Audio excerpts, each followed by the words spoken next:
A gente vai revisitar as coisas que a gente viu na aula passada, mas agora a gente vai adicionar um pouco mais de formalismo matemático. E aí, qualquer coisa que vocês tiverem dúvida, podem me parar e Sim, perguntar, tá? A professora. gente vai bem devagar. Oi? Ok.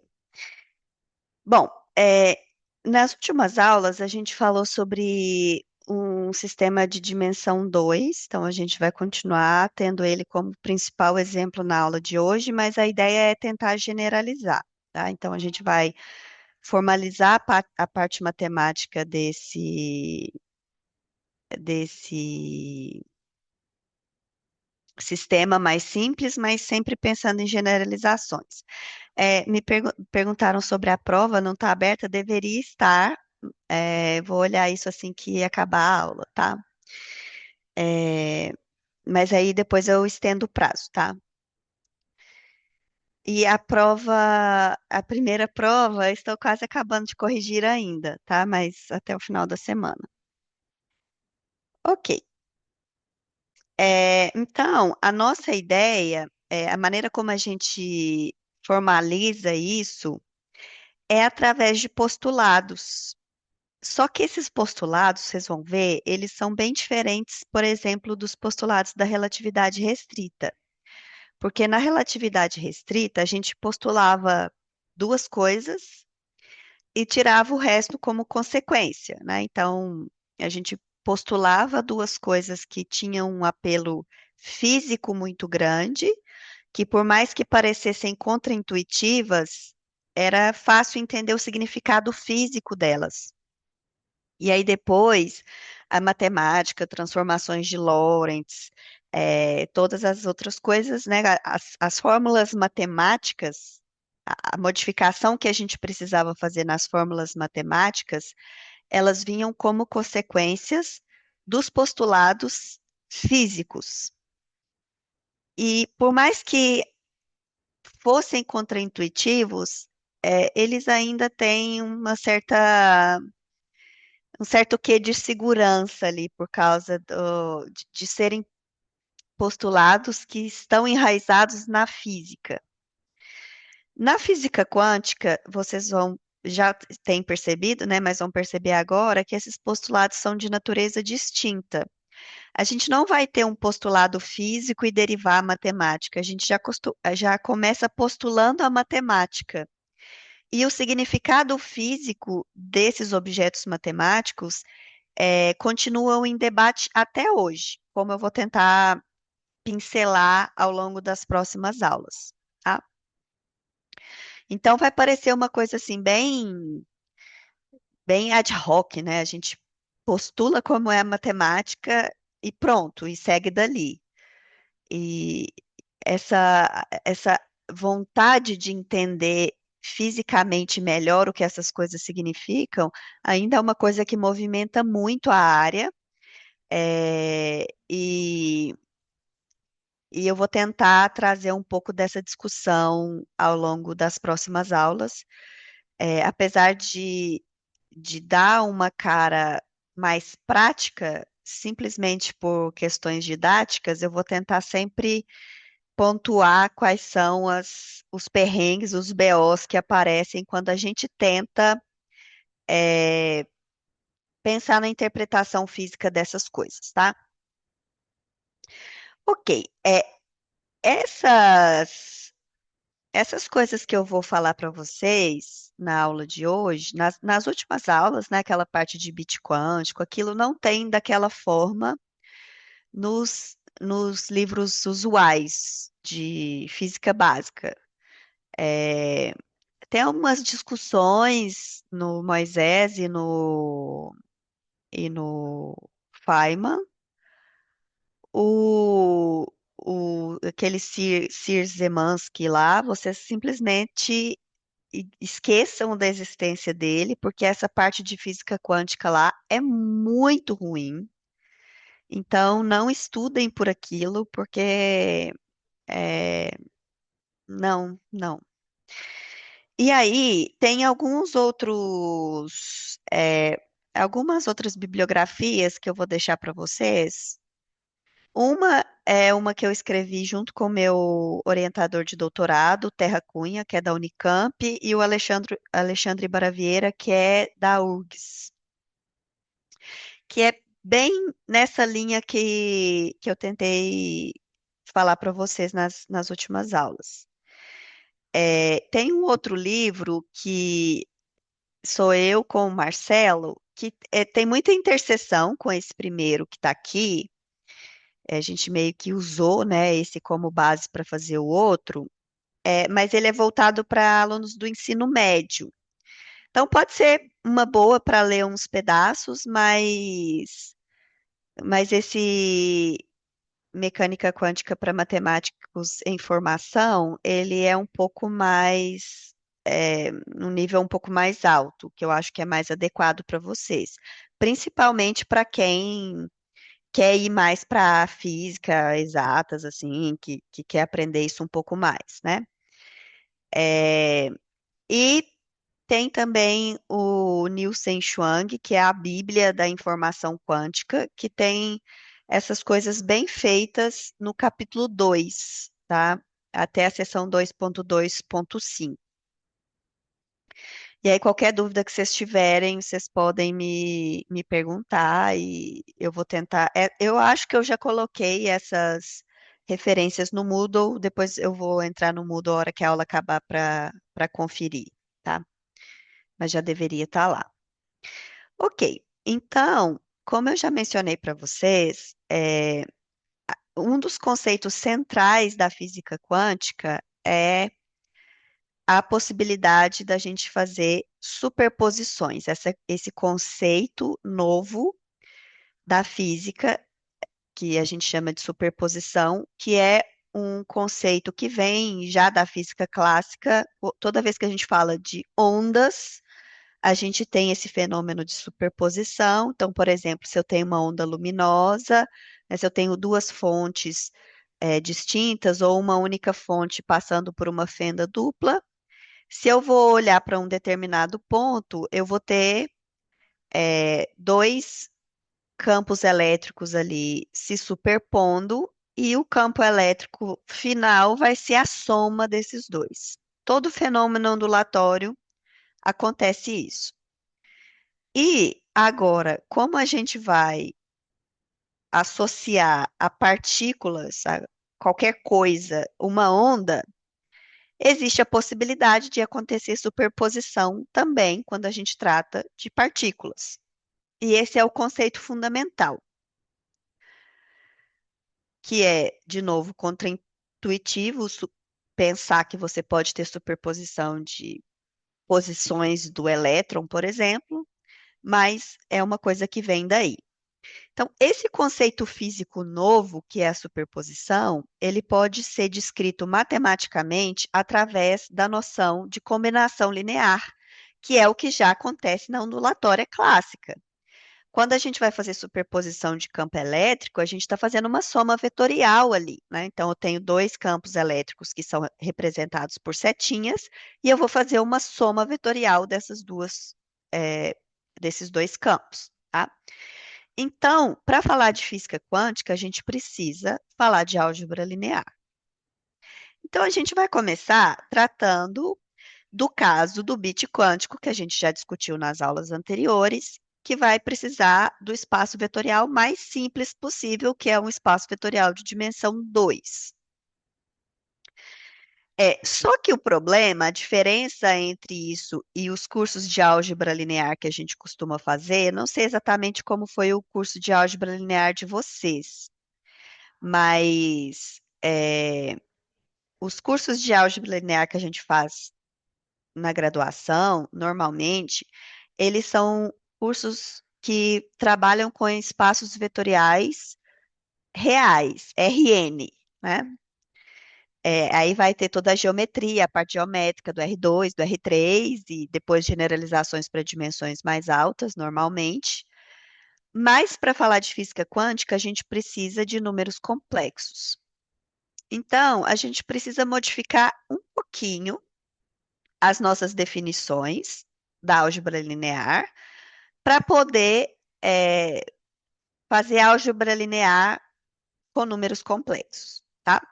Então, eu não vou fazer uma revisão super profunda aqui, mas como eu já tinha mencionado antes, é, essas coisas para mim são tão automáticas, eu já trabalho com isso sempre, o dia inteiro, todo dia, que às vezes eu falo das coisas como se elas fossem muito naturais, enquanto que não necessariamente. Então, se eu falar de qualquer conceito, qualquer definição que, que, ou mesmo que vocês tenham visto, mas não lembro direito, não tem problema. Me parem que eu tento explicar de novo, porque a gente precisa de ter esses conceitos da álgebra linear,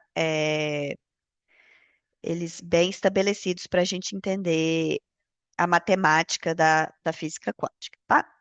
Bom, então, primeiro vamos fazer uma revisão de flash aqui de números complexos, tá? Eu não sei, assim, de novo, eu não sei o que vocês viram disso. Na minha época, a gente estudava números complexos no terceiro ano, então a gente chegava na faculdade já sabendo essas coisas, mas eu acho que hoje em dia não é assim mais, né? Então, de novo, se eu falar alguma coisa que vocês não saibam, por favor, me parem, a gente volta umas casas, não tem problema, tá? O importante aqui é que vocês entendam. Então, números complexos eles têm muitas coisas que a gente pode estudar, mas aqui para mim, eu estou interessada em duas coisas: a soma e a multiplicação, tá? Então, a gente vai definir um número complexo como uma expressão desse tipo aqui. Então, essa definição a gente pode ir matematicamente muito mais a fundo, mas a gente vai pensar que isso aqui é um polinômio em i com coeficientes reais. Então, a gente pode tratar sempre essa coisa como polinômio. E esse i aqui é um cara especial, porque ele é a raiz de menos um. Ah, então, ele tem essa propriedade. é, que i ao quadrado é igual a menos um. Então, toda vez que a gente for fazer operações com números complexos, a gente vai operar como se a gente estivesse operando polinômios, mas usando essa identidade aqui, que toda vez que eu elevo i ao quadrado, isso é igual a menos um. E aí, a soma de dois números complexos, a gente faz somando. Ah, é, esse i aqui é chamada unidade imaginária, né? Às vezes em engenharia, ao invés de usar I, eles usam J para não confundir com corrente elétrica, né? Em engenharia elétrica, por exemplo. Mas aqui a gente vai chamar de I. Esse X aqui é o que a gente chama de parte real, e o Y é um número real, é o que a gente chama de parte imaginária. Então, o X e o Y são reais.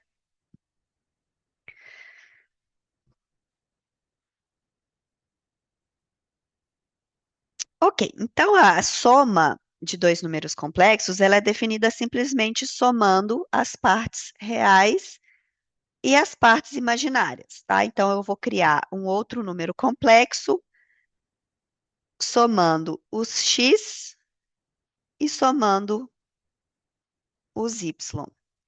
Então a gente vai obter um número que tem essa cara aqui. Então a parte real é a soma das partes reais originais e a parte imaginária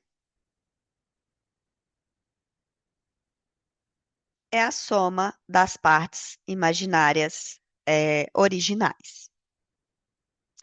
Ok, então essa é a soma, é a primeira operação que a gente precisa usar. A segunda operação que é importante para nós é o produto.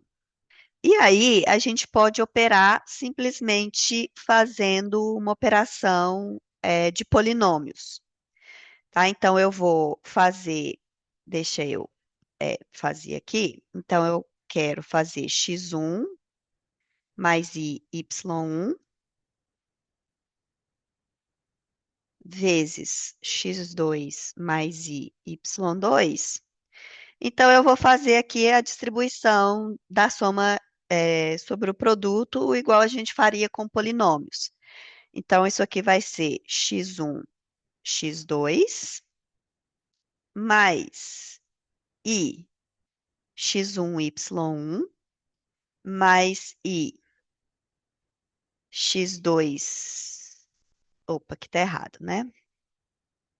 É x1, y2, x2, y1, mais i ao quadrado, y1, y2. Então, a gente faz igual a gente faria polinômio, né? De um lado vezes do outro, para todas as possibilidades. Mas aí depois a gente vai lembrar que essa coisa aqui é menos um.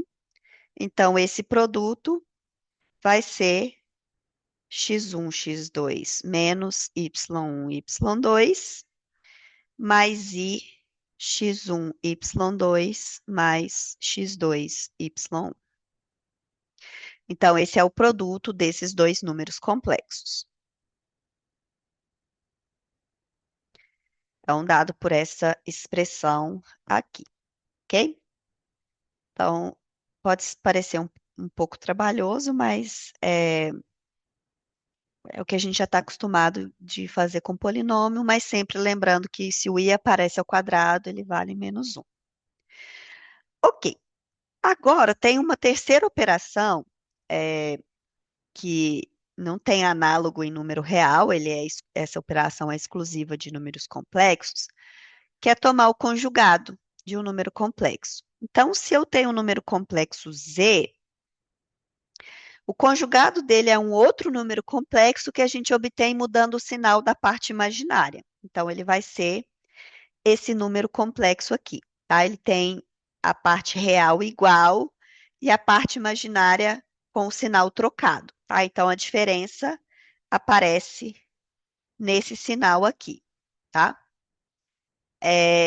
Existem duas notações para o número complexo que são muito usadas, que é usar essa barrinha aqui em cima ou então usar um asterisco. Então, às vezes eu até uso as duas sem pensar muito, mas elas, em geral, são equivalentes, tá? É a mesma coisa. Isso aqui é muito útil, muito importante, a gente vai usar bastante.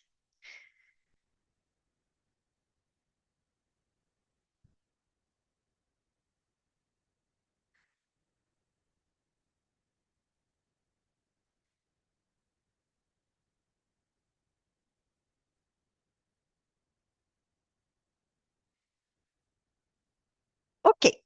A partir do conjugado, a gente consegue definir a norma desse número complexo, fazendo a seguinte coisa. Eu faço o produto do número complexo por ele mesmo. Então, vamos fazer essa continha aqui. Então, eu vou chamar z de x mais y. O z conjugado é x menos y. Então, se eu faço z vezes z barra, eu vou ficar com x mais y vezes x menos y. Isso aqui vai dar x ao quadrado mais ixy, né, desse termo aqui,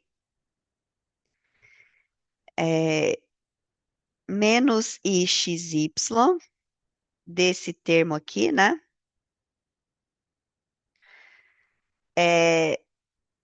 menos i ao quadrado, y ao quadrado.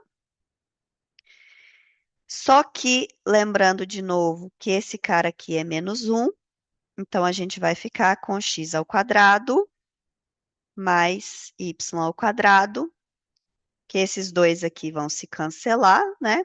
E aqui eu tenho dois sinais de menos, esse e esse, que vai virar esse mais aqui.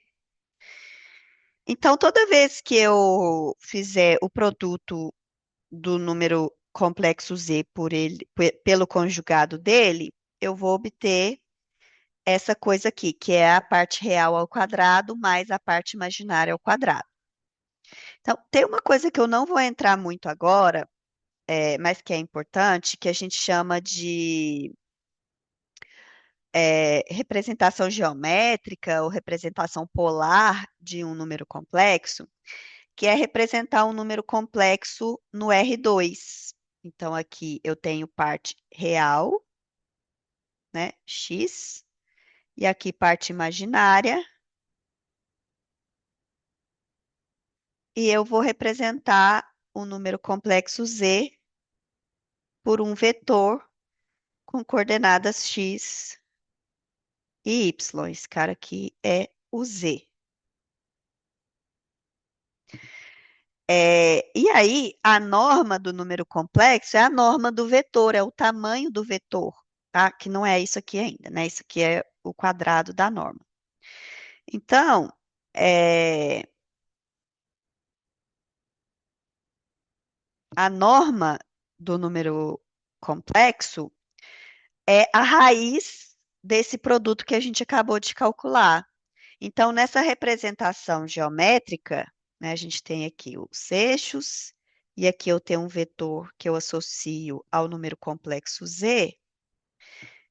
A norma de z é o tamanho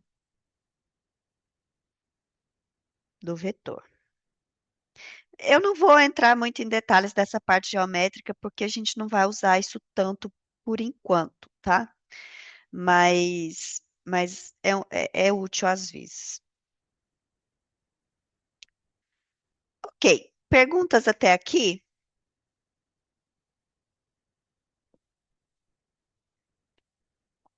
Qualquer coisa, vocês me gritem aí, parem, mandem mensagem, tá? Porque é um tanto desesperador dar aula sem ver o rosto de vocês, porque quando eu vejo o rosto de vocês, eu sei se vocês estão entendendo ou não. Então, é, aqui é estranho, é muito estranho. Pandemia feelings.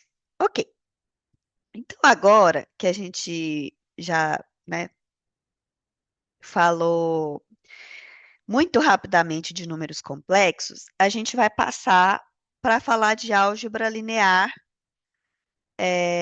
com números complexos, tá? Então, as definições são muito, muito, muito parecidas com as definições que a gente tem para álgebra linear em espaços reais, tá? É quase tudo igual. O que vai mudar é o que acontece quando a gente vai definir o produto interno.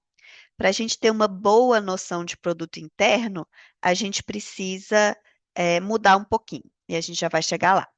Então, eu vou começar primeiro falando desse espaço aqui, que é o C2, que é o mais simples, né? Fora o próprio C que tem dimensão 1, que é sem graça.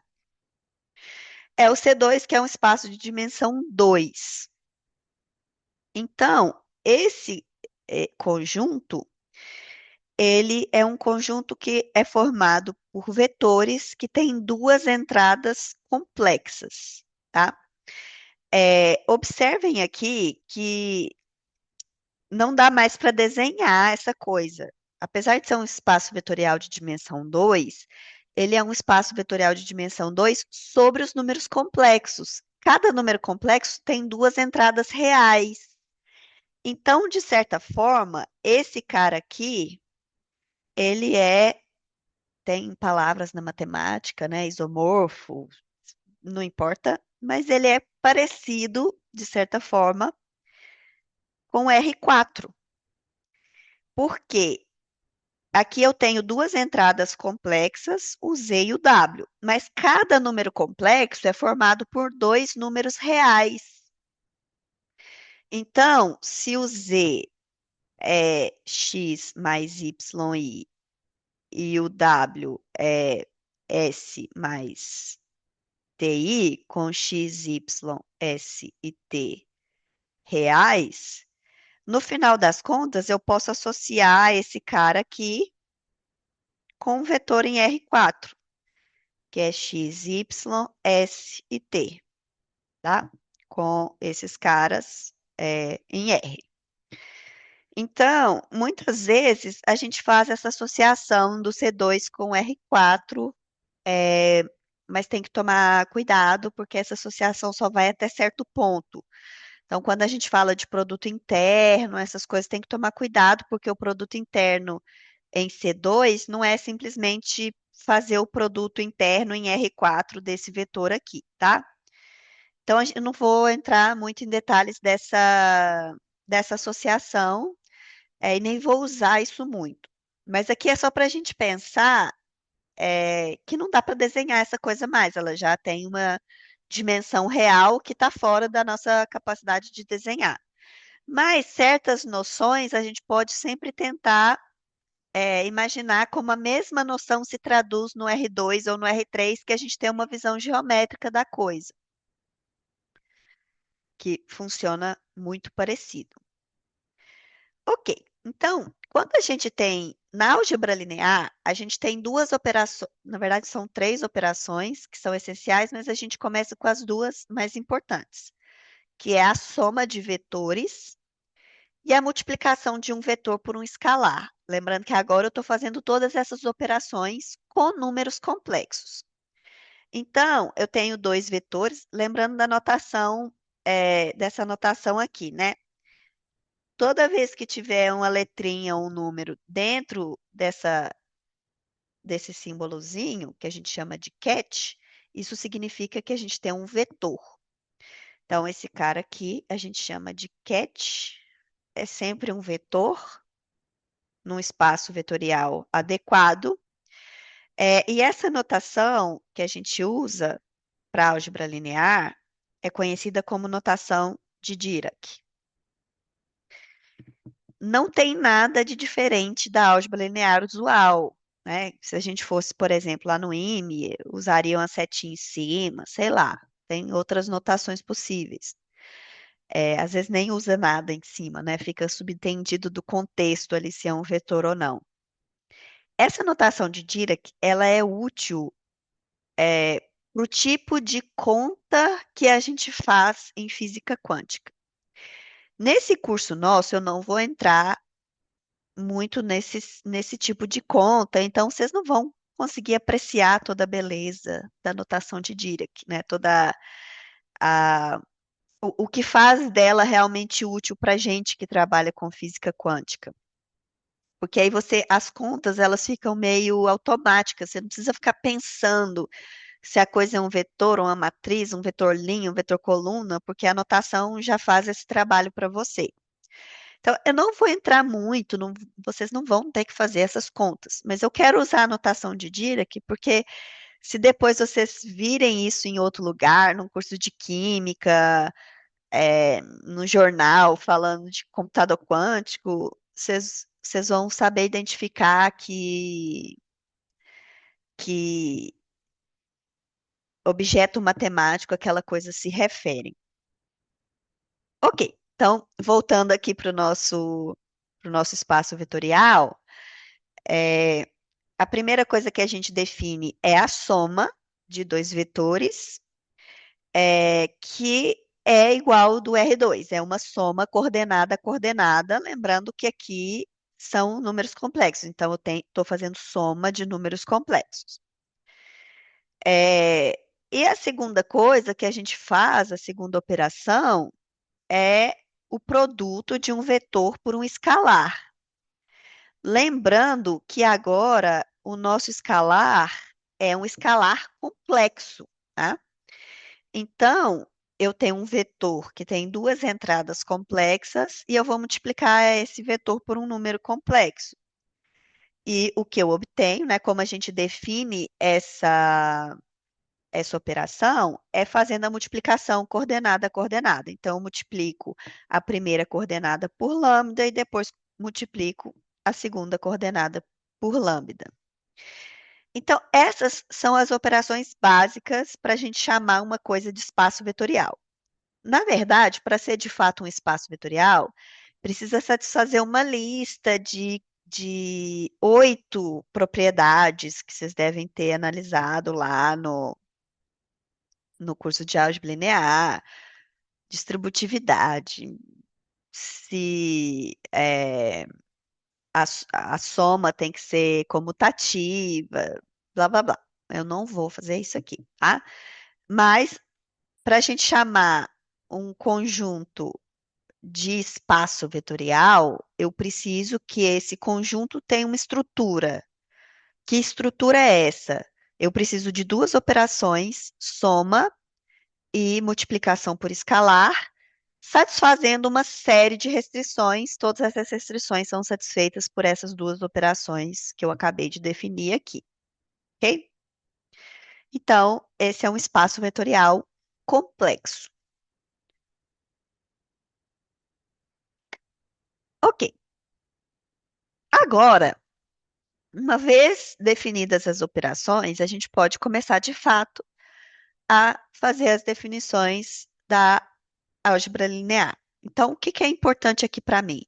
A noção de combinação linear, independência e dependência linear, ortogonalidade, que vocês devem ter estudado pra caramba lá, só que provavelmente olhando mais para espaços vetoriais reais, mas tudo isso se mantém aqui, tá? As noções de combinação linear, é, dependência e independência linear são idênticas, as definições são idênticas.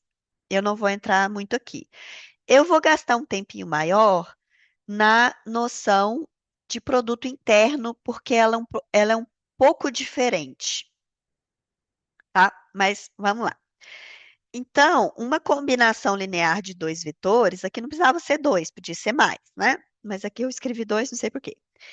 É, é uma soma de dois múltiplos de um e o 2. Então, nessa condição aqui, eu digo que o V é uma combinação linear de o 1 e o 2. Lembrando que agora eu tenho esses caras aqui, né, as minhas constantes da combinação linear são números complexos, tá? E eu poderia também definir a combinação linear com mais vetores. Então, seria A1, o 1, mais A2, o 2, até o número que eu tiver de vetores, tá? Não precisava ser só de dois. E, como eu já enfatizei várias vezes, essa noção de combinação linear, ela é crucial, porque é ela que é, vai ser o análogo na matemática da noção física de superposição. Ok, então a próxima noção importante para a gente é, primeiro, a noção de dependência e independência linear, e a partir dessa a gente consegue definir o que é uma base, tá? Então, uma base para C2 é o conjunto com o número mínimo de vetores necessários para gerar todos os outros vetores de C2 através de combinações lineares. Então, eu quero pegar um conjunto com o mínimo possível de elementos e, a partir desses dois, fazendo combinações lineares, gerar todos os outros, tá? E essa é a definição de base para qualquer coisa. Para o caso de C2, basta dois vetores. Então, eu tenho um espaço de dimensão 2. Dimensão é o número de elementos numa base. E eles têm que ser linearmente independentes. Então, toda base de C2 é um conjunto com dois vetores, em que um não é múltiplo do outro, que são vetores linearmente independentes. Tá claro até aqui?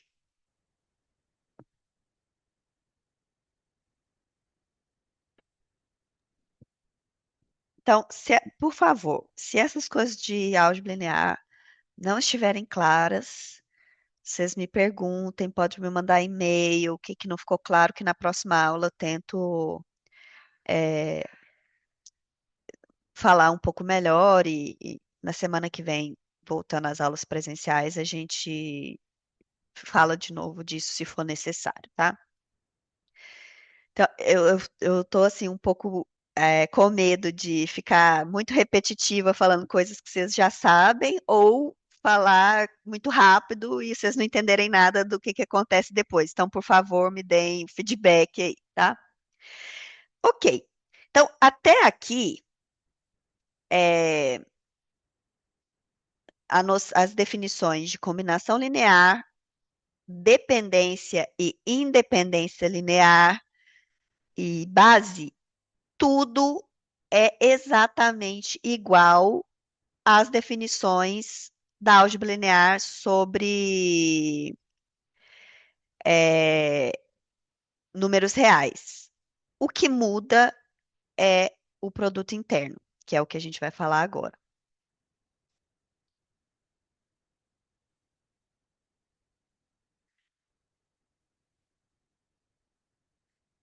Então, até aqui é copy-paste do que vocês viram no curso de álgebra linear. Então, eu vi a mensagem aqui, né, que ele falou brevemente, eu vou falar brevemente também. Mas não tem muito segredo, a gente vai modificar uma coisinha e isso já é suficiente para as coisas funcionarem bem.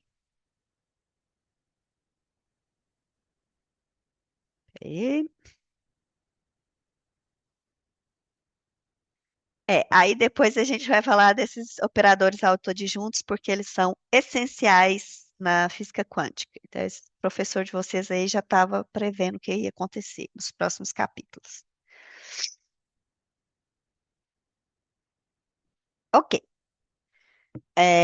Então, o que que a gente quer com o produto interno ou o produto escalar, né? Tem esses dois nomes que são é, sinônimos. O que a gente quer, em última instância, é ter uma noção de ortogonalidade e de tamanho entre, entre pontos ali naquele espaço vetorial, né? Entre vetores. Então, essencialmente, eu quero fazer esse produto interno de maneira que eu consiga falar de distâncias e de ângulos. Agora, a gente perde essa noção geométrica do que significa distância e ângulo, porque não tem como a gente desenhar mais, porque a gente está em quatro dimensões e, infelizmente, a gente só enxerga até três. É, mas a gente quer manter essas definições porque elas são úteis, além da visão geométrica. Só que quando a gente está trabalhando sobre espaços vetoriais, para que a gente tenha essas noções de ortogonalidade e norma, satisfazendo as propriedades que a gente gostaria eh, que essas definições satisfizessem, a gente precisa modificar um pouco o produto interno. Então, quando a gente está em espaços vetoriais reais, o que que a gente faz? A gente multiplica a primeira coordenada de um vetor pela primeira coordenada do outro, a segunda coordenada de um vetor pela segunda coordenada de outro, e soma. Quando a gente está em, em espaços vetoriais complexos, a gente precisa adicionar uma etapa aqui nesse processo. Então, o que a gente vai fazer é tomar o conjugado do primeiro vetor. Então, agora, ao invés de simplesmente multiplicar as coordenadas, eu vou tomar o conjugado das entradas do vetor que está na frente, tá? Então, atenção, né? Isso aqui tem várias consequências. Isso aqui não é feito só para ser diferente ou porque alguém quis, não. Para que que esse complexo, esse conjugado foi adicionado? Foi para que as noções, a noção de produto interno levasse a conclusões matemáticas que fossem úteis e que tivessem um paralelo que o produto interno em espaços vetoriais reais tem. Então, se eu tirar esse conjugado, eu continuo tendo uma operação, mas ela não tem utilidade, essencialmente, tá? É, mas o fato de eu modificar essa expressão vai trazer outras consequências que vão fazer isso ficar diferente do real. A primeira delas, que é automático que a gente vê da fórmula, é que o produto interno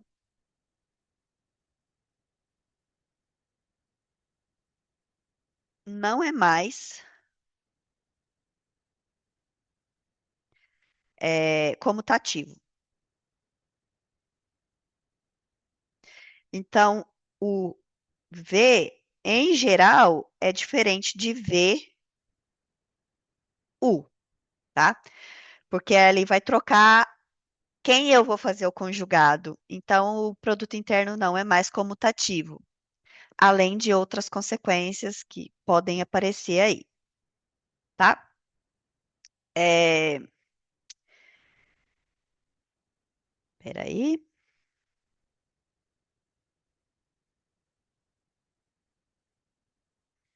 cadê as páginas? Ah,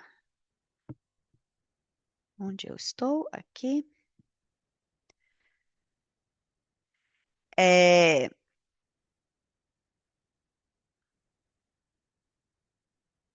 então, aqui um parênteses sobre a anotação de Dirac, tá? Então, a gente é, definiu um, U como sendo um vetor, por enquanto, em C2. E aqui, uma vez fixada a base, né? Então, assim, isso vai depender de qual base a gente escolheu para trabalhar, mas o U pode ser pensado como um vetor coluna. Vou chamar de. Peraí, deixa eu usar a mesma anotação. Isso. Z1, W1. Ele é um vetor coluna. Tá? Isso aqui, de novo, é, depende da minha escolha, né? Eu podia começar trabalhando com vetores linha e depois passar os vetores coluna para outra coisa. Mas eu gosto de começar trabalhando com vetores coluna. Então, eu vou supor que os meus amigos vetores em C2 são vetores coluna. Esse é o amigo cat da notação de Dirac, tá? E aí, a gente vai definir o Bra correspondente como sendo um vetor linha, que é o conjugado, que tem como entradas o conjugado do U, tá? Então, é um vetor. Esse cara é um vetor linha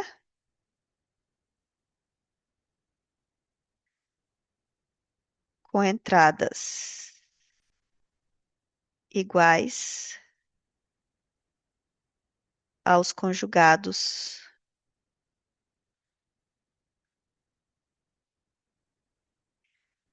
das entradas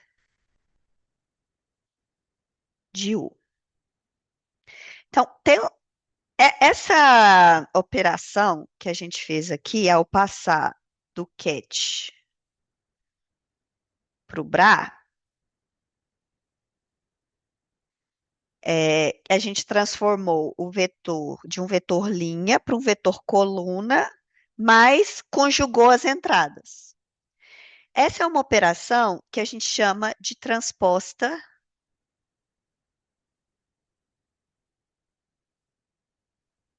conjugada, que é A transposta é a transposição de matrizes que vocês já viram na álgebra linear, mas agora a gente vai fazer a transposta mais aplicar o conjugado entrada por entrada, tá? Então, essa operação ela é mais importante em álgebra linear de números complexos do que só a transposta. A transposta a gente usa muito em álgebra linear real, mas quando a gente trata de álgebra linear complexa, a transposta conjugada é que faz o papel só da transposta. Às vezes a gente usa só a transposta, mas é mais raro, tá? A transposta conjugada é mais fundamental. Então, a gente define essa operação de transposta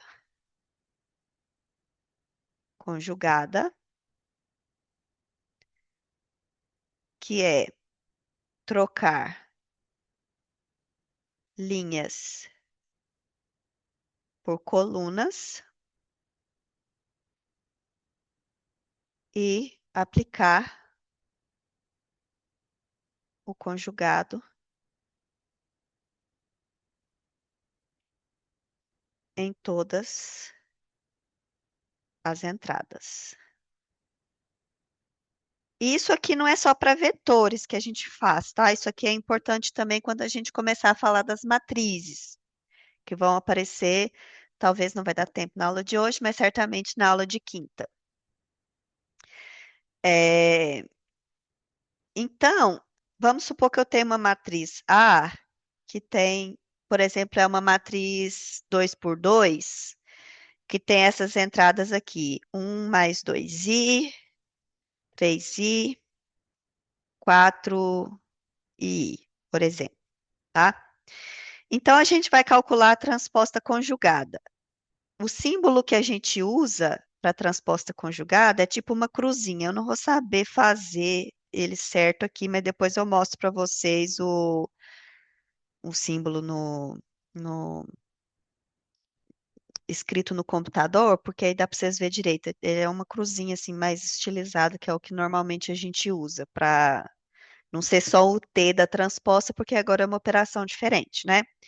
Então, se eu faço a transposta conjugada, então eu troco linhas por colunas, mas eu tenho que fazer o conjugado de cada entrada. Então, eu vou ficar com 1 menos 2i, menos 3i, 4 e menos i, tá? Então, a notação de Dirac, ela se aproveita disso para fazer essa conexão dos cats e dos bras. Então, o cat vai ser ZW, o bra, U, é o cat U transposto conjugado. Então, vai ser Z, aqui é Z1 e W1, né? Z1 conjugado, W1 conjugado, agora transformado em linha, né? Operação transposta conjugada. Peraí, que eu preciso de mais uma página.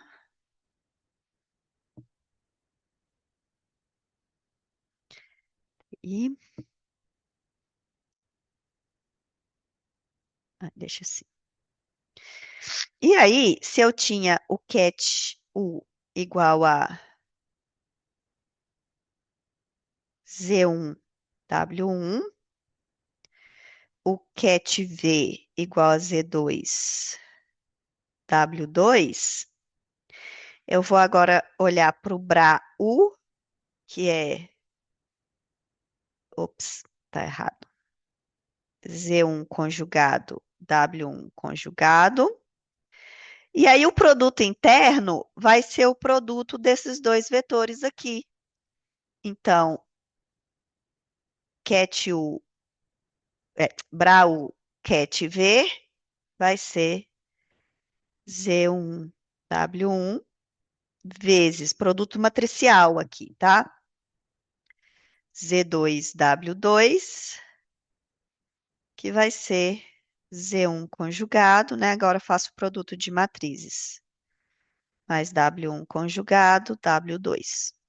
Então, A notação que a gente usa para o produto interno na notação de Dirac, ela é sugestiva, porque é juntar o Bra de um com o Cat do outro e fazer um braquete. E aqui os nomes são para dar o trocadilho mesmo, tá? É um pouco de vergonha alheia, mas é isso.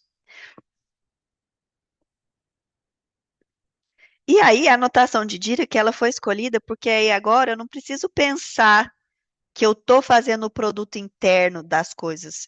Só estou juntando um Bra com Cat e aí eu já saio fazendo as contas automáticas sem pensar que eu estou fazendo o produto interno. Então, ela é muito útil quando a gente tem que realmente pôr a mão na massa para fazer conta. Que, de novo, já disse, não é o que a gente vai fazer aqui, tá?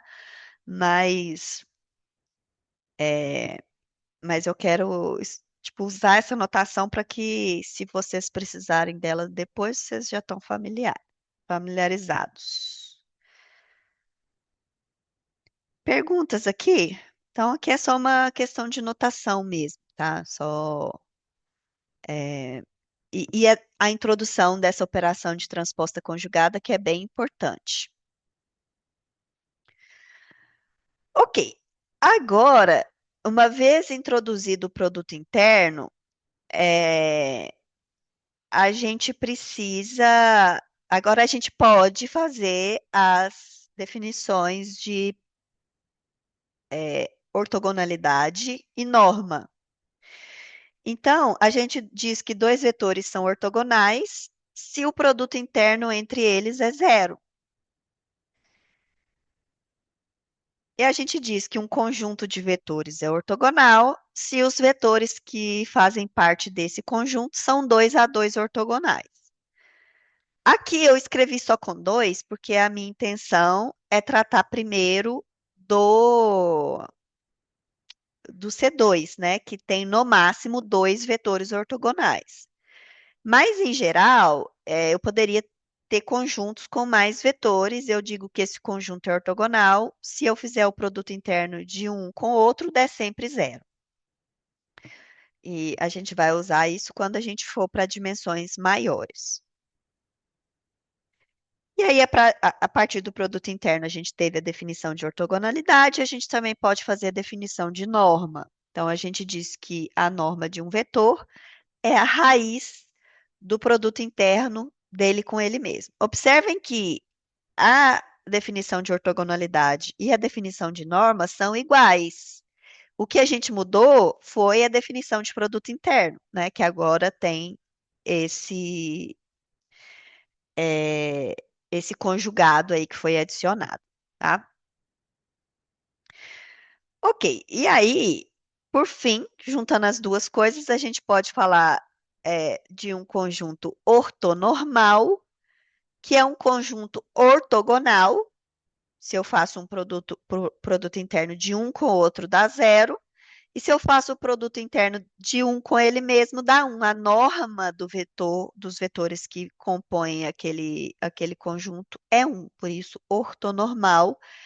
E são esses caras aqui, esses conjuntos ortonormais, são fundamentais para a gente. Eles vão aparecer bastante daqui a pouco.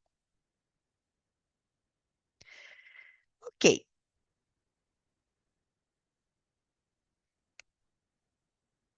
É, a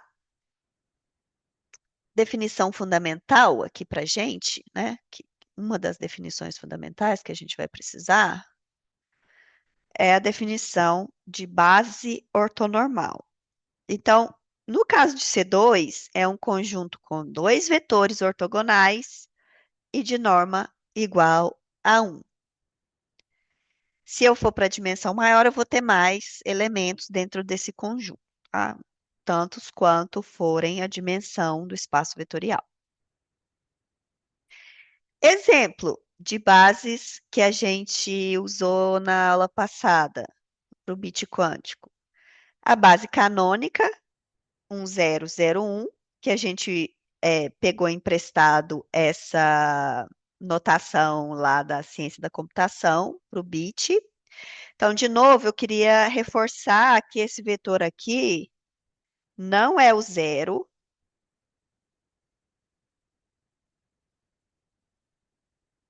do espaço vetorial,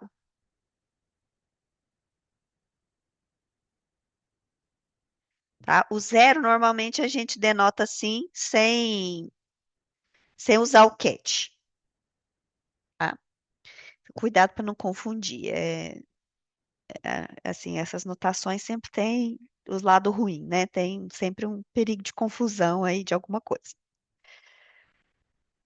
Outra base que a gente usou muito foi essa base aqui, que é a base na diagonal. O mais e o menos, que a gente explorou para fazer criptografia, então é super importante.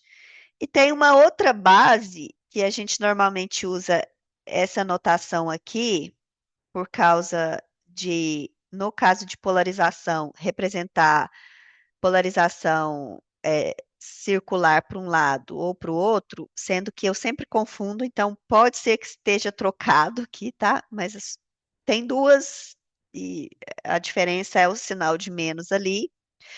E aqui já aparece, né, os números complexos, eles realmente são necessários, ok? É, observações aqui, uma observação bem importante. Existe toda uma discussão na área, se é possível fazer uma nova formulação da física quântica que não exija números complexos. E tem vários trabalhos que tentam dar alguma resposta, ou pelo menos parcial, para essa questão e tal. Mas a verdade é que a gente não sabe se é possível criar uma outra formulação matemática que elimine totalmente a necessidade de usar números complexos. É, essa discussão, ela não é uma discussão assim sobre o funcionamento da física quântica, nem nada. A gente pode simplesmente assumir esses postulados matemáticos e aí tudo funciona bem.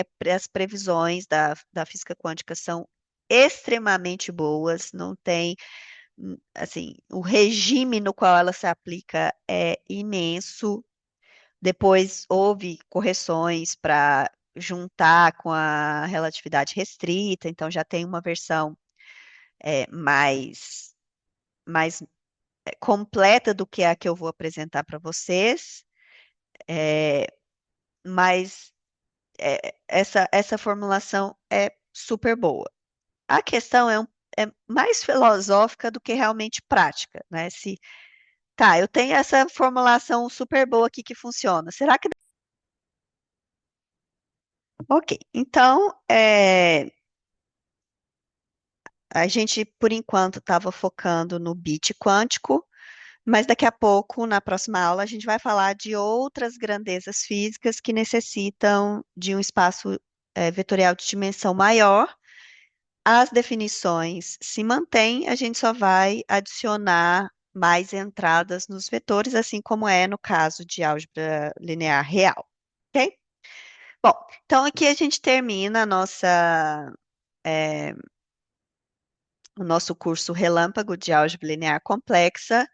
De novo, ao longo do curso, se a gente precisar, acho que a gente não vai precisar de nada mais, talvez daqui a pouco.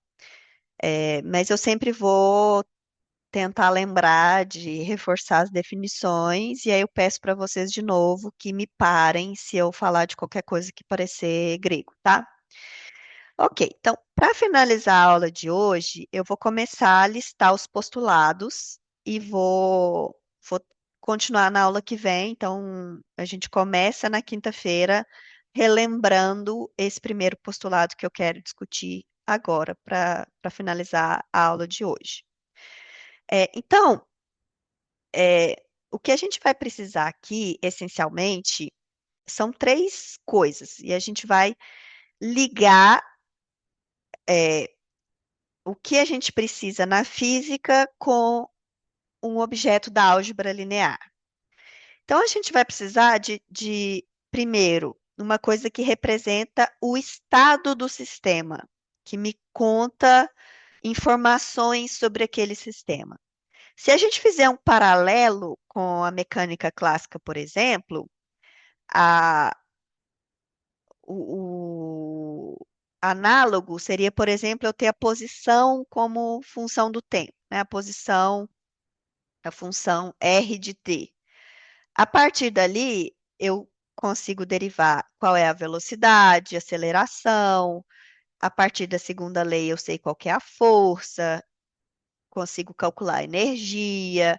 Então, é aquele objeto matemático, aquela função que me permite fazer todas as previsões a respeito daquele sistema. É, Então, a gente quer o análogo disso, que é o que a gente chama de estado, tá? Depois, a gente vai precisar de uma coisa para representar a nossa interação, não necessariamente nossa, não precisa ter um ser humano, um observador, mas é uma interação que produz uma informação sobre o sistema, que é o que a gente chama de medição, tá? Então, eu quero medir, no caso da física clássica, eu quero medir velocidade, eu quero medir aceleração, eu quero medir a energia, e agora a gente precisa de um objeto matemático para representar essas medições, né? Como a gente extrai informação do sistema interagindo com ele. Na física clássica, a gente não pensa muito nisso, porque a princípio a gente pode simplesmente caracterizar o estado facilmente e a partir dali tirar essas informações. Na física quântica, isso é um pouco complicado, eu vou tentar sempre discutir um pouco isso, tá? Tem muitas discussões é, quando a gente fala de física quântica. E por último, a gente precisa pensar na evolução temporal, como que o vetor de estado evolui no tempo. Ok, então, na aula de hoje, a gente vai discutir esse primeiro ponto e depois a gente continua na aula que vem. Então, eu quero falar do objeto matemático que vai representar o estado do sistema. E aí, o que a gente tem, né, na formulação usual, mais usada e mais prática para realmente pôr a mão na massa, é que todo sistema quântico tem associado a ele um espaço vetorial, que normalmente a gente usa esse símbolo H por causa de umas propriedades que esse espaço vetorial precisa ter. E esse espaço vetorial é o que a gente chama de espaço de estados, porque é dentro desse espaço vetorial que a gente vai tirar os estados, né, os vetores que representam estados do sistema. E o estado do sistema, que é a entidade matemática que vai trazer toda a informação que a gente precisa sobre esse sistema, é um vetor normalizado nesse espaço de estados. Que vetor é esse? A princípio, não sei, né? A gente vai precisar de usar a física para tentar determinar que vetor é esse. E isso a gente vai discutir depois. Mas é um vetor normalizado. O que que significa ser um vetor normalizado? Ele tem norma igual a 1, tá? Então, essa coisa aqui, normalizado, significa ter norma igual a 1. Então, deixa eu escrever direito. Igual a 1. Ok. Então, no caso do bit quântico, que é o que a gente estava discutindo até aqui, é um vetor em C2, duas entradas complexas, que tenha norma igual a 1. Então, se, por exemplo, eu usar a base canônica 0 e 1, eu preciso que então, a norma de psi ao quadrado é módulo de alfa ao quadrado mais módulo de beta ao quadrado. Eu preciso que isso aqui seja 1, tá? Isso aqui está relacionado com a interpretação probabilística que a gente tem desses vetores, que eu vou discutir melhor na aula de quinta-feira, tá? Então, por enquanto, a gente simplesmente vai assumir isso aqui. Se a gente tem outros sistemas, que a gente também vai discutir mais para frente, eu vou precisar de espaços vetoriais de dimensões diferentes, dependendo da característica física que eu quero estudar. Então, os mais fáceis são o que a gente chama de espaços vetoriais de dimensão finita, que são os CD da vida de um número natural, tá? 2, 3, 4, etc. Então, são vetores com D entradas complexas que têm norma igual a 1, tá? É, como que a gente extrai informação desses sistemas, a gente vai discutir na próxima aula. Por enquanto, a gente só vai usar esse postulado 1, né, esse dicionário física álgebra linear. Então, o vetor de estado é um cara normalizado no CD específico. Como que eu escolho o CD e aí depois quem é o psi, como que eu caracterizo o psi, a gente vai discutir depois, tá? Então, vamos supor que eu tenho é, uma fonte de fótons polarizados. Esse psi é uma característica dos fótons que são produzidos por aquela fonte. Eu tenho um forno que emite elétrons com um determinado spin.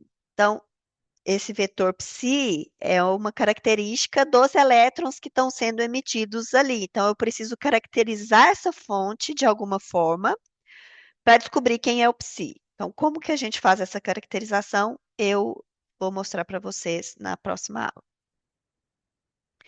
Para terminar a aula de hoje, eu quero discutir um pouquinho sobre uma treta da área, que dá muita treta, mesmo 100 anos depois da formalização matemática, que eu estou apresentando para vocês, que é o que é o significado físico de fato do vetor de estado, tá?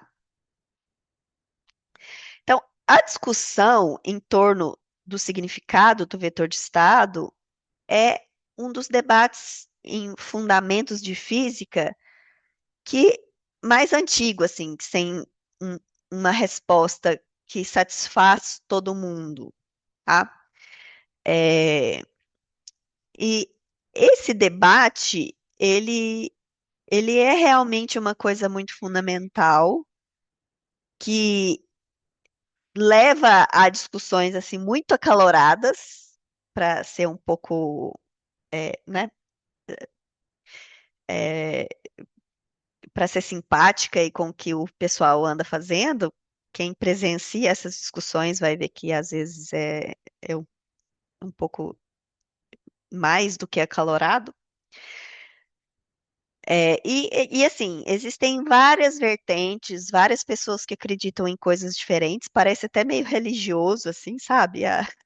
A parada, mas é muito legal porque essas discussões levaram a avanços em diversas frentes, inclusive em frentes assim mais práticas de tecnologia. Então, eu acho bem legal que você começa com uma discussão filosófica que leva a muitas coisas, a você entender melhor a teoria que você está trabalhando e a avanços tecnológicos de fato. Então é bem legal. Eu tenho uma posição dentro né, desse mundaréu de opções que tem aí de interpretações para o vetor de estado, que eu vou deixar claro para vocês, mas que não é a única, tá? Então, mas é a certa. Mas não é a única.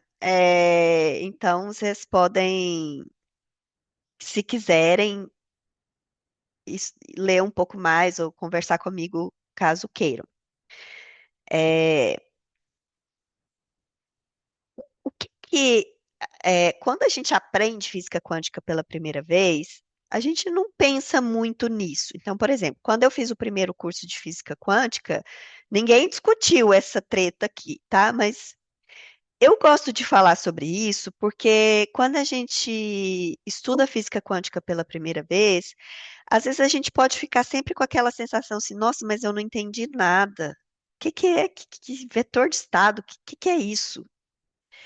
E, na verdade, ninguém entendeu nada. É, porque, assim, a gente não tem um consenso na área sobre essas coisas. Então, esse incômodo que pode aparecer para vocês agora, vendo a coisa pela primeira vez, ele é totalmente genuíno, ele é totalmente compreensível e ele permeia a comunidade científica desde o nascimento da física quântica até hoje. Então, é uma coisa que não é só de vocês. Nossa, mas eu não entendi nada. Não, é uma discussão realmente fundamental para o qual não tem solução. Perguntou aqui na, nas mensagens se a posição pode ser descrita por um vetor de estado. Sim, porque qual, tudo que você for descrever na física quântica é uma espécie de. Assim, a gente não usa o mesmo nome, tá? A comunidade não usa o mesmo nome. Meio que fez uma diferenciação de nome, mas essa diferenciação não tem muito porquê. A diferença da posição é a dimensão do espaço vetorial. A dimensão do espaço vetorial, ela está relacionada com o número de respostas que eu vou ter nos testes, nas medições que eu faço. Então, essencialmente, é a grandeza física que eu quero estudar. A polarização tem duas respostas possíveis. Então, é um sistema que tem um espaço vetorial de dimensão 2 associado. O spin. O spin, dependendo da partícula, ele pode ter duas respostas, três, quatro, cinco, seis. E é isso que vai me dar a dimensão do estado. Então, se for um spin meio, ele tem duas respostas possíveis lá naquele Stern-Gerlach. Então, é um espaço vetorial de dimensão 2. Se for spin 1, vai ter três respostas. Vou ter uma divisão em três feixes lá no Stern-Gerlach. Então, é um espaço vetorial de dimensão 3. E assim por diante. Então, é o número de respostas que me dá a dimensão. Só que quando eu vou para posição, eu tenho um número infinito de respostas, né? A minha resposta, em vez de ser duas, é um R inteiro de possibilidades. Então, a gente vai para o que a gente chama de espaços vetoriais de dimensão infinita.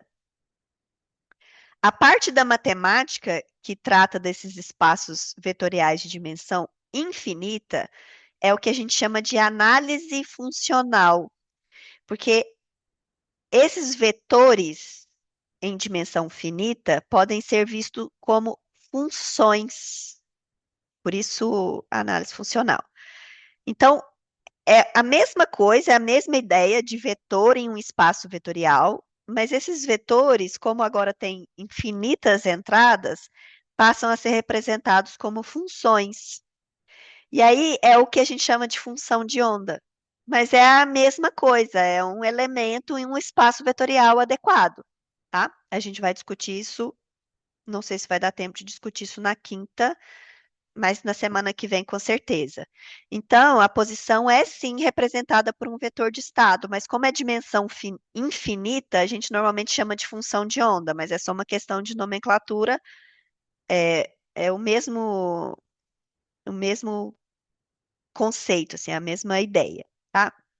E aí a gente, por enquanto, nessa aula, na aula que vem, a gente vai focar mais nesses de dimensão infinita, talvez na aula de quinta, mas muito mais provavelmente na semana que vem. Mas é a mesma ideia, por isso que eu quis começar com esses de dimensão finita, porque dimensão finita é mais fácil, a gente aprendeu em álgebra linear.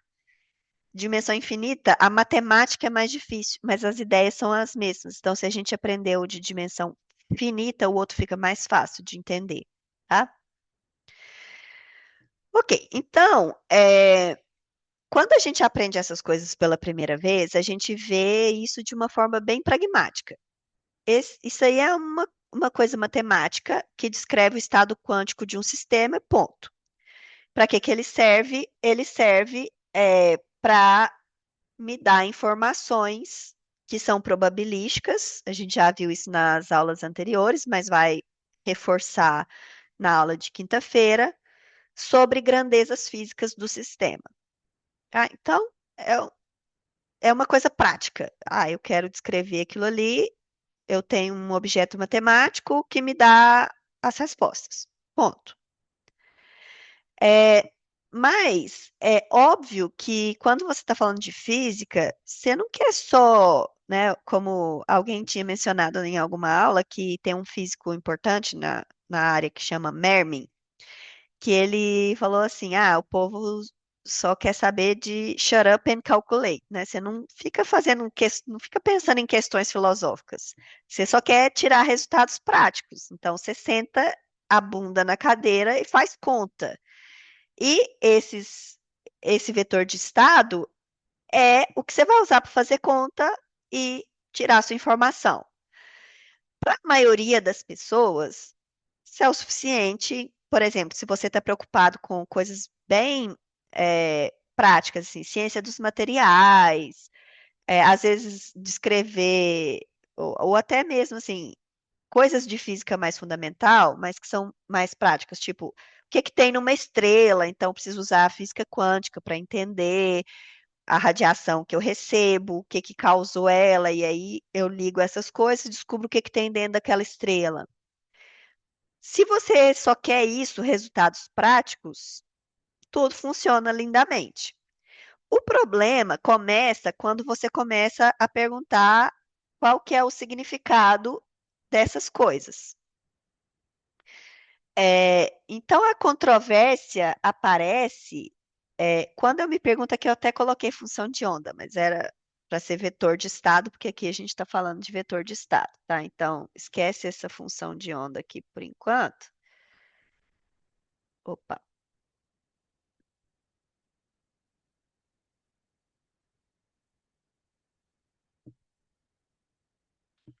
função de onda por enquanto não. Cenas dos próximos capítulos. Então é vetor de estado. Que o vetor de estado realmente representa, tá?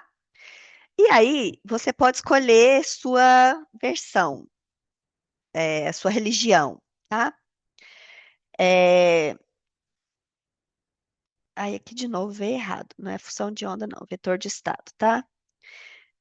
Primeiro que é uma descrição objetiva da realidade física. Então, para várias pessoas, o vetor de estado é uma coisa que realmente existe, seja lá o que isso signifique, tá?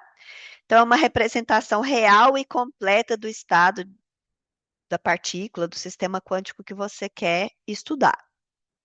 Então, por exemplo, no caso da função de onda, que é uma descrição da posição da partícula, para algumas pessoas, eles imaginam que a função de onda é realmente uma entidade física que permeia ali o espaço. Essa visão, ela tem vários problemas. Ela pode levar a gente a muitas inconsistências que eu vou comentar na aula que vem, tá? Então, eu não sou muito adepta dela, até porque você pode fazer esse questionamento com qualquer coisa. Por exemplo, o campo elétrico. O campo elétrico existe mesmo? Então, existe uma coisa que permeia o espaço, que é o campo elétrico, ou ele é só uma invenção matemática que nós, seres humanos, criamos para descrever a interação que a gente chama de eletromagnética? Não sei. A diferença na física quântica é que na física clássica, as duas versões, elas não chegam a muitas inconsistências. Você pode escolher uma ou outra sem grandes consequências. Na física quântica, não. Esse é um problema um pouco mais básico aqui. A outra opção, que é a que eu sou mais adepta, é que esse é um objeto matemático que eu, ser humana, criei para descrever a minha observação dos eventos que acontecem ao meu redor, tá? Então, o vetor de estado, ele descreve o meu conhecimento sobre as propriedades da partícula. E só. Eu sou mais adepta disso porque eu não acho que a gente possa, que eu estou entrando em uma discussão filosófica total, tá, gente? Eu não acho que a gente possa responder nada sobre a realidade de fato. Tudo que a gente faz é descrever a nossa percepção sobre os acontecimentos que acontecem ao nosso redor. A grande vantagem, e é isso que é a ciência e permite a gente fazer a ciência, é que a gente consegue ter uma linguagem comum para conversar sobre essas percepções e concordar sobre essas percepções, né? E essa linguagem comum é o que faz a ciência ser possível. Mas eu acho que a gente só pode ir até aí. Eu não posso falar sobre o que é real ou não. Eu posso falar sobre a minha percepção do mundo ao meu redor. Essa é a minha posição filosófica, tá? Mas não é de maneira nenhuma a única. Essa, essa, assim, eu realmente de fato acredito nisso, mas a vantagem de optar por essa opção é que ela te salva de vários BOs, que eu vou comentar mais para frente, tá? E aí tem um tanto de outras opções. Tem que a gente chama de interpretações da mecânica quântica. Tem várias. Não vou entrar em detalhes, mas é nesse sentido de tentar entender o que é de fato o vetor de estado. Então, eu não vou entrar nesse debate, mas de forma alguma eu estou falando que esse debate não é importante, tá? Eu trabalho com isso e a área de informação quântica como um todo tem uma interseção muito grande com esse debate filosófico. Então, tem muita gente que está um pouco na informação quântica fazendo coisas práticas, criptografia, não sei o quê, mas também está preocupado com essa questão mais filosófica. É, independentemente disso, assumir essa posição aqui, ela é segura porque isso aqui é verdade. O vetor de estado descreve meu conhecimento sobre as propriedades do sistema, o que eu posso afirmar ou não sobre ele. Se ele é mais do que isso, não sei. Eu acho que a gente não pode fazer afirmações sobre isso, mas isso é uma percepção minha. Mas para aprender física quântica, eu vou assumir isso aqui, vou usar essa visão, mas ela não é a única de forma alguma, tá? Então, se vocês tiverem curiosidade de ver mais coisas sobre isso, é só me perguntar depois. E aí tem esse mundaréu de interpretações, as pessoas discutem, brigam, se matam aí por causa disso até hoje. Então é realmente uma questão muito fundamental da física sem uma solução que agrada a todo mundo, tá? Ok, então a aula de hoje a gente encerra por aqui. Então, por enquanto, a gente tem uma coisa, um objeto matemático, que descreve o sistema que eu quero estudar, e é ele que vai me fornecer respostas para as propriedades físicas do sistema. Na aula que vem, a gente vai começar, falando da segunda coisa, que são as medições, como que eu extraio informação a respeito desse sistema, sobre energia. Eu não vou falar tanto de coisas de dimensão infinita, mas, por exemplo, posição de um elétron ou a polarização de um fóton. Como que eu extraio essa informação sobre as medições, né? E isso a gente vai ver na quinta-feira, a gente começa falando sobre isso na quinta-feira, ok? Perguntas?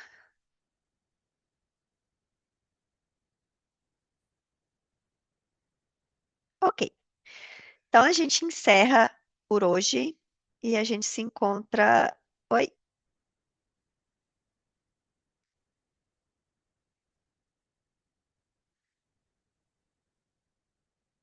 Alguém quer perguntar alguma coisa?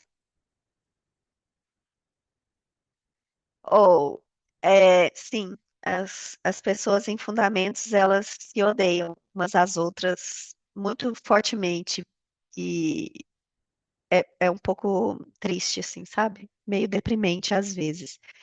Mas tem as correntes, assim, tem, sabe? Eu gosto dessa interpretação, então automaticamente eu odeio todas as pessoas que gostam das outras interpretações. E tem muitos congressos que a gente vai, e, assim, já eu estou nessa área, né, mais específica desde do doutorado, desde 2013, e assim. Eu vou nos congressos e é a mesma discussão desde sempre. E aí eu tô assim, gente, mas esse povo não evolui, vamos mudar a discussão, passa para próximo fight. Esse eu já tô enjoada desse. Mas aí depois eu pensei que não, assim, as pessoas estão brigando por causa disso desde 1925. Então, acho que eu vou morrer e eles ainda vão estar brigando pelas mesmas coisas. Mas sim, rola porrada. Nunca vi chegarem às vias de fato, mas discussões e inimizades fortes existem.